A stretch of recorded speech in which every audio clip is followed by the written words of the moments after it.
Selamünaleyküm əziz izləyicilər.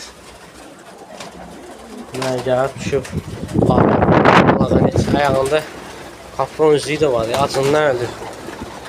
Buna var, hayvan acından öldü. Biraz yesin. Ayağında kapron üzüyü var da, nömrəsi var yoxdur, bilmirəm, tutarım. Bugün xam çalan olacaq, hava fırlatdı, gülavar fırlatdı xəzriyə. Kuşlar getdi. Cabra. Ay sağ. Gel ayağımın yanına gel. Cabra. Ay sağ. Yaxın gel. Ya üzüyündə nömrə yoxdur. Boş 005'dir. Yaxşı baladan mı? Qənetin altında da rəngi var. Bir qənetin altı göy rəngli. Sən oldu 10 manata. Heyvan gezib olmuyor ya. Yani geldi kendi gezdi.